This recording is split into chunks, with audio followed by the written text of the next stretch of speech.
163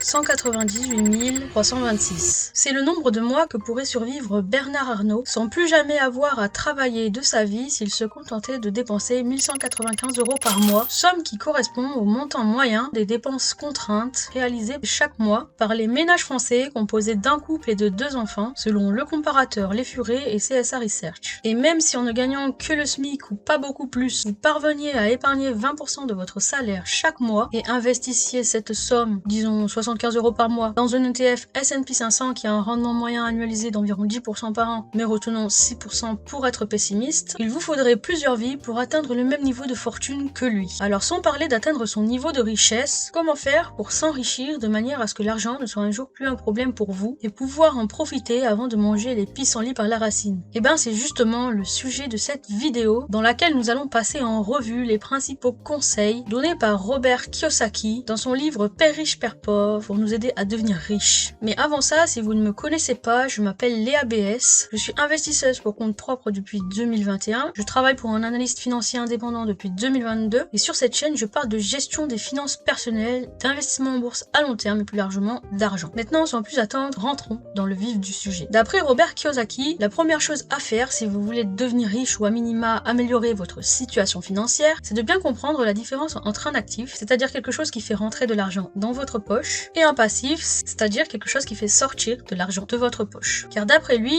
une fois qu'on a bien compris cette différence, on est capable de commencer à faire travailler l'argent pour nous, en commençant à acquérir petit à petit des actifs qui vont nous permettre de gagner plus d'argent en mettant nos capitaux au travail. Et c'est cet argent supplémentaire généré par nos actifs qui va petit à petit nous enrichir en étant dans un premier temps réinvesti pour nous permettre d'accumuler encore plus d'actifs jusqu'à arriver un jour à un point où les flux d'argent générés par ces derniers seront suffisants pour nous permettre non seulement couvrir nos dépenses, mais aussi de continuer à investir pour que le cercle vertueux ne s'arrête jamais. Et pour bien comprendre cette différence entre ce qu'est un actif et ce qu'est un passif, eh bien il faut s'éduquer financièrement. Le deuxième conseil de Robert Kiyosaki dans son livre Père riche, Père pauvre, c'est de toujours garder à l'esprit que ce qui compte vraiment pour s'enrichir, ce n'est pas combien d'argent on gagne, ou autrement dit, ce n'est pas le montant de notre salaire ou de notre revenu d'activité, mais c'est bien ce qu'on décide de faire avec cet argent qu'on gagne. Parce que si à chaque fois que notre revenu augmente, on augmente corrélativement nos dépenses et qu'on ne maintient pas un écart suffisant entre ce qui rentre et ce qui sort, on n'aura jamais assez d'argent pour acquérir des actifs qui nous permettront de nous enrichir. Ainsi, la personne qui gagne 2500 € par mois, qui en dépense 1500 pour ses nécessités, 500 pour ses loisirs et qui consacre les 500 € restants à ses investissements, sera toujours plus riche que la personne qui gagne 10 000 € par mois et en dépense 9 900, 10 000 ou parfois bien plus. Donc ce qu'il faut retenir une fois que vous avez bien compris la différence entre un actif et un passif, c'est que ce sont vos choix en matière de gestion financière qui vous permettront de devenir plus ou moins riche. Le fait de préférer épargner et investir une partie de l'argent qui vous reste après vos dépenses obligatoires dans des choses qui vous rapportent encore plus d'argent plutôt que de les dépenser dans des vêtements de marque, le dernier smartphone ou un SUV qui coûte le prix d'un petit studio dans certaines régions de France. Ils sont tous des objets qui vont non seulement perdre de la valeur au fil du temps, mais qui vont également vous coûter de l'argent car demander à être assurés, entretenus, réparés pour rester en bon état et durer dans le temps. Le troisième conseil de Robert Kiyosaki dans son livre Père riche, Père pauvre, c'est d'accepter de prendre des risques, bien entendu maîtrisés, pour vous enrichir. Car même si vous perdez un petit peu d'argent en essayant d'acquérir ou de construire un actif, vous aurez au moins acquis des connaissances et de l'expérience dans le processus. Et vous serez alors bien plus proche de votre objectif que celui ou celle qui n'aura pas bougé son fessard du canapé et qui aura refusé de prendre le moindre risque. En définitive, on peut donc retenir que ne pas prendre de risques est plus risqué que de prendre des risques calculés. Cela nous amène au quatrième conseil de Robert Kiyosaki dans son livre Père riche, Père pauvre, qui est de ne pas oublier que notre plus précieux actif, c'est notre esprit, notre intelligence financière et de manière plus large, nos connaissances, notre capital culturel, intellectuel. Car l'argent étant un flux, il est naturel qu'il aille et qu'il vienne, mais ce qu'on a dans la tête, en principe, ça reste. Et c'est grâce à ça qu'on sera en capacité de rebondir, de se refaire, même si on devait être amené à un moment donné à tout perdre et à revenir au point de départ. Il est donc primordial de ne jamais cesser d'investir en soi, en lisant et en se formant continuellement sur divers sujets qui nous permettront de de prendre de meilleures décisions d'investissement et de ne jamais faire l'erreur d'arrêter d'apprendre et de se reposer sur nos acquis. Le 5e conseil que donne Robert Kiyosaki dans son livre Père riche, Père pauvre, c'est de s'intéresser à l'histoire des impôts et à la fiscalité du pays où on réside pour comprendre un petit peu comment ça fonctionne et quels sont les mécanismes légaux qui permettent aux riches d'en payer parfois moins que les particuliers. Et faire cet effort de s'intéresser un petit peu à la fiscalité permet rapidement de comprendre que c'est souvent grâce à la forme juridique de leur entreprise qui, bien choisie et optimisée, leur permet de payer des impôts sur un revenu qui va être net de charges, là où les particuliers doivent souvent s'acquitter de l'impôt sur un revenu duquel n'est pas déduit les dépenses obligatoires qu'ils doivent réaliser chaque mois. Le 6e conseil de Robert Kiyosaki en lien avec le précédent, si vous avez vraiment l'ambition d'atteindre un certain niveau de richesse, ça va être d'aller plus loin que de vous contenter d'acquérir des actifs créés par d'autres et de finir par créer le vôtre, à savoir votre propre business si vous avez la fibre entrepreneuriale. Alors ici attention, quand il parle de business, il ne parle pas de vous mettre simplement à votre compte et de continuer à faire ce que vous faisiez en étant salarié en tant qu'indépendant, car en faisant ça, vous vous contentez de remplacer votre travail par un autre qui a été créé par vous. Et ce que vous allez pouvoir gagner reste toujours limité et plafonné, puisque vous allez toujours continuer à échanger votre temps et votre force de travail contre de l'argent donné non plus par un patron, mais par vos clients. Ce qu'il veut dire par créer un business, c'est créer quelque chose qui vous permettra de générer des revenus qui ne vont pas dépendre du temps que vous passez à travailler. Donc il va plutôt s'agir de créer des choses qui vont vous demander un gros volume de travail à un instant T, mais qui après avoir été terminées vont ensuite pouvoir être revendues en de nombreux exemplaires, en série à l'infini, sans que ça ne vous demande beaucoup plus de travail comme un livre, un logiciel, une formation, etc. Et enfin, le 7e et dernier conseil donné par Robert Kiyosaki dans son livre Père riche, Père pauvre, en lien avec tous les autres, c'est de travailler avant tout pour apprendre plus que pour l'argent. Et d'essayer de changer de travail quand on estime avoir fait le tour et ne plus rien apprendre de nouveau. Alors son propos là, c'est pas de nous inviter à travailler bénévolement ou pour presque rien, car il faut quand même tirer de notre activité professionnelle un revenu suffisant pour se loger, se nourrir, payer nos factures, aider nos proches, se former, épargner, investir et puis tout simplement vivre, avoir des loisirs et des plaisirs. Mais c'est plutôt de nous rappeler que l'un de nos actifs les plus précieux, après notre esprit, c'est notre temps. Et que quand on commence à avoir l'impression de le perdre en s'ennuyant mortellement dans un travail dans lequel on n'apprend plus rien et on reste juste par facilité pour le salaire, il faut faire quelque chose même si ça nous amène à gagner temporairement un peu moins. Car à long terme, il vaut mieux perdre un petit peu de manière temporaire en salaire et acquérir de nouvelles connaissances et compétences sur lesquelles il sera possible de capitaliser plus tard pour s'enrichir. Car l'important, c'est pas ce que vous gagnez, mais ce que vous décidez de faire de ce que vous gagnez. Et ce que vous décidez de faire de ce que vous gagnez dépend souvent de ce que vous savez. Voilà donc les 7 grands conseils que nous donne Robert Kiyosaki dans son livre Père riche, Père pauvre pour nous aider à devenir riche. Si vous ne l'avez jamais lu, je vous conseille d'en faire la lecture au moins une fois dans votre vie, car c'est un livre qui peut apporter des déclics. L'auteur y partage des principes simples qui pour certains vous sembleront très bateaux, mais qui pour d'autres sont très puissants et qui, bien compris et appliqués, peuvent faire une véritable différence dans votre vie financière sur le long terme. Si vous avez aimé cette vidéo et que vous avez appris quelque chose de nouveau, n'hésitez pas à me le faire savoir en commentaire, à laisser